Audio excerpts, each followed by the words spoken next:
नमस्कार बच्चों। जिन बच्चों का बिहार डीएलएड एंट्रेंस परीक्षा 2024 होने वाला है उनके लिए यह साइंस का प्रैक्टिस सेट महत्वपूर्ण है और हम इस प्रैक्टिस सेट को इस तरह से डील करेंगे कि इसमें ऑप्शन को भी डील करेंगे। यानी आप एक क्वेश्चन कीजिएगा तो आपको 4-5 क्वेश्चन आ जाएगा। चलिए शुरू करते हैं। पहला प्रश्न है, वायु की गति निम्नलिखित के द्वारा मापी जाती है। ऑप्शन है barometer, anemometer, hydrometer, wind vane. तो वायु की गति बच्चों मापी जाती है एनीमोमीटर के द्वारा। अब कुछ और आप जान लें, बैरोमीटर से क्या मापते हैं? वायु दाब। वायु दाब यहाँ पे लिखा भी है। एनीमोमीटर द्वारा वायु के वेग की माप की जाती है। वायुमंडलीय दाब के मापने के लिए बैरोमीटर का उपयोग करते हैं।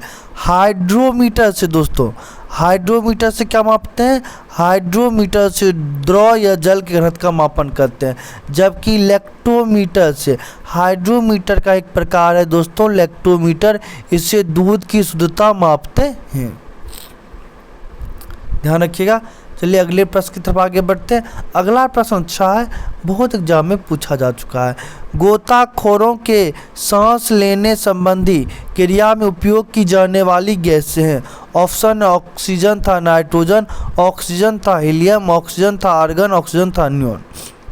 दोस्तों सांस लेने के लिए तो ऑक्सीजन जरूरी है। अब संजोग से देखिए चारों ऑप्शन में ऑक्सीजन दिया हुआ है और हीलियम गैस हल्की होती है इसलिए हीलियम गैस को भी रखते हैं। तो ऑक्सीजन था हीलियम। गोताखोर हो गया जो गहरे पानी में किसी खोजना होता है, कोई अगर डूब गए गलती से या समुद्र के अंदर जाने वाले, उनको कहते हैं गोताखोर। तो गोताखोर जो सांस लेने संबंधी जो अपना एक सिलेंडर होता है उसमें क्या होता है? ऑक्सीजन था हीलियम गैस का मिश्रण। बी सही होगा, ध्यान रखिएगा। अगला प्रश्न है दोस्तों, मनुष्य की आंख में किसी वस्तु का प्रतिबिंब बनता है। कहाँ पे? कॉर्निया में, परितारिका आइरिस में, पुतली में, दृष्टिपटल रेटिना में। दोस्तों इसका सही आंसर होगा आपको मनुष्य की आंख में किसी वस्तु का प्रतिबिंब रेटिना यानी दृष्टिपटल पर बनता है। इस बात को ध्यान रखेंगे। अगर आपसे पूछा जाए कि मनुष्य की आँख की सबसे बाहरी परत क्या है? सबसे बाहरी परत दोस्तों कॉर्निया है। और कॉर्निया के बारे में आप एक बात जान लें कि कॉर्निया का ही स्थानांतरण होता है। अगर कोई कॉर्निया डोनेट करेगा, अगर किसी का आँख खराब है तो उसको कोई कॉर्निया डोनेट कर देगा तो उसका आँख ठीक हो जाएगा, अगर सब मैचिंग हो गया। तो जो आँख का कौन भाग डोनेट होता है, दान होता है, तो नेत्र का दोस्तों कॉर्निया भाग ही दान में उपयोग होता है। और एक बात आप जान लें कि मनुष्य की आंख में कौन लेंस होता है? उत्तल लेंस। ध्यान रखिएगा, उत्तल लेंस। उत्तल लेंस होगा। उत्तल लेंस में क्या होता है? वस्तु का छोटा था उल्टा प्रतिबिंब बनता है। जो मानव नेत्र है उस लेंस के माध्यम से वस्तु का छोटा तथा उल्टा प्रतिबिंब बनता है। इस बात को भी ध्यान रखेंगे। दोस्तों अगला प्रश्न है, गुरुत्वाकर्षण के सार्वभौमिक नियम का प्रतिपादन किसने किया? बहुत ही अच्छा क्वेश्चन, बहुत ही अच्छा क्वेश्चन।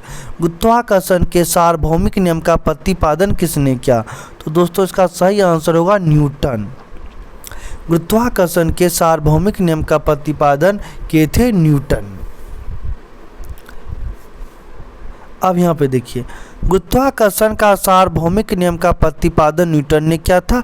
इस नियम के अनुसार क्या है? दो पिंडों के बीच लगने वाला आकर्षण बल का परिणाम उन पिंडों के द्रव्यमान के गुणनफल के समानुपाती तथा उनके बीच की दूरी के व्युत्क्रमानुपाती होता है। इस बात को भी ध्यान रखेंगे। अगर कोई दो पिंड है, सिंपल सा देखिए, अगर कोई दो पिंड है, इसका मास हम मान लेते हैं m1 है, इसका मास मान लेते हैं m2 है, तो इसके बीच फोर्स क्या लगेगा? F बराबर G m1 m2 बट्टे r स्क्वायर। r क्या हो गया? दो वस्तुओं के बीच में दूरी। तो सिंपल सा है, इसी गुरुत्वाकर्षण का, यानी दो संसार में कहीं भी दो वस्तु है तो उसके बीच गुरुत्वाकर्षण बल लगेगा। गुरुत्वाकर्षण बल का क्या मान होगा? F बराबर G m1 m2 बट्टे r स्क्वायर। यानी दोस्तों गुरुत्वाकर्षण दूरी बढ़ेगा तो गुरुत्वाकर्षण बल घटेगा। और दूरी घटेगी दोस्तों तो गुरुत्वाकर्षण बल का वैल्यू बढ़ेगा। क्यों देख रहे हैं F is indirectly proportional to R square. ठीक है, अगर ये आर का मान ज़्यादा होगा तो ये पूरा का वैल्यू कम हो जाएगा, इस आर का मान कम होगा तो इस पूरा का वैल्यू अधिक होगा। तो आपने क्या क्या सीखा? सबसे पहला आपने यह सीखा गुरुत्वाकर्षण के सार्वभौमिक नियम का प्रतिपादन किसने किया? न्यूटन ने किया। उसके बाद आपने क्या सीखा कि किसी भी दो वस्तुओं के बीच लगने वाला गुरुत्वाकर्षण बल उनके द्रव्यमान के गुणनफल के समानुपाती होता तथा उनके दूरी के व्युत्क्रमानुपाती होता है। और ये फॉर्मूला भी आप ध्यान में रखें। जी हो गया उसमें गुरुत्वाकर्षण स्थिरांक, ध्यान रखिएगा। तो अगला प्रश्न है अंतरिक्ष यात्री निर्वात में सीधे खड़े नहीं रह सकते क्योंकि निर्वात हो गया जहाँ पे थोड़ा भी हवा नहीं है, थोड़ा भी हवा नहीं है। वायुमंडलीय में देख पहला ऑप्शन गुरुत्व नहीं होता, दूसरा वायुमंडल में श्यानता बल बहुत तीव्र होता है, वायुमंडल होगा ही नहीं। अंतरिक्ष यात्री निर्वात है, निर्वात में हवा ही नहीं है तो ऑप्शन खत्म। सौर वायु ऊपर की ओर बल लगाती है, हवा है ही नहीं तो ऑप्शन खत्म। वायुमंडलीय दबाव बहुत कम होता है, वायुमंडलीय होता ही नहीं है तो इसमें कह रहा है बहुत कम होता है, तब ये ऑप्शन खत्म। सीधे होगा गुरुत्व नहीं होता है, सही आंसर। अगला प्रश्न है निम्नलिखित में कौन सी सदिश राशि वेक्टर नहीं है? ऑप्शन विस्थापन, वेग, बल, आयतन। सदिश राशि का हमने दोस्तों पहचान बताया था जिसमें क्या हो? परिमाण यानी मैग्नीट्यूड, दूसरा दिशा डायरेक्शन, तीसरा उसका जोड़ घटाव ज्यामितीय विधि से हो। अब यहाँ पे देखिए विस्थापन सदिश राशि है, बल भी सदिश राशि है, वेग भी सदिश राशि है, आयतन आपका अदिश राशि है, ध्यान रखिएगा। आपने क्या जाना? विस्थापन, बल, वेग, त्वरण, ये सब क्या होगा दोस्तों? सदिश राशि। आपका विद्युत धारा ये हो गया दोस्तों अदिश राशि, विद्युत धारा क्या हो गया? अदिश राशि। चाल क्या हो गया आपका? अदिश राशि, ध्यान रखिएगा। यहाँ पे ये PDF आप हमारे टेलीग्राम चैनल उपागम एकेडमी से प्राप्त कर सकते। टेलीग्राम पर जाएं, उपागम एकेडमी सर्च करें, वहाँ से ग्रुप मिलेगा उसको ज्वाइन कर लें। ठीक, अगला प्रश्न देखिए फिर से आ गया निम्नलिखित में से कौन सी एक सदिश राशि है? संवेग, ऊर्जा, दाब, कार। दोस्तों इसमें संवेग सदिश राशि है, बाकी ऊर्जा, दाब, कार क्या? अदिश राशि। इस बात को ध्यान रखिएगा। तो संवेग क्या हो गया? सदिश राशि। संवेग का फॉर्मूला क्या होता है? द्रव्यमान गुना वेग। ये प्रश्न पूछ सकता है दोस्तों, जो ही बोलते हैं फालतू का नहीं बोलते हैं। संवेग क्या हो जाएगा? द्रव्यमान गुना वेग। इसमें संवेग सिर्फ सदिश राशि है, सही आंसर होगा, बाकी सब अदिश राशि है। ये देखिए ये दोस्तों ये भी क्वेश्चन अच्छा है। कितना तापमान होने पर पाठ्यांक सेल्सियस और फ़ारेनहाइट तापमापी एक ही होंगे? बहुत एग्जाम में पूछा जा चुका है, इसका आंसर ध्यान रखिएगा -40 डिग्री। अब आपको देखिए कैसे, एक फार्मूला है C/5 बराबर F - 32/9। अगर आपको C मालूम है, सेल्सियस का वैल्यू मालूम है, यहाँ पे रख दीजिए और F आपको ऑटोमेटिक निकल जाएगा कैलकुलेशन करके। यहाँ पे आपको कह रहा है किसका तापमान होने पर पाठ्यांक सेल्सियस और फ़ारेनहाइट तापमापी में एक ही होंगे, यानी दोनों फ़ारेनहाइट और सेल्सियस का वैल्यू समान होगा। दोनों को x मान लीजिए, यानी हो जाएगा दोस्तों x/5 बराबर है तो x होगा, x मान लेंगे तो इधर भी x - 32/9।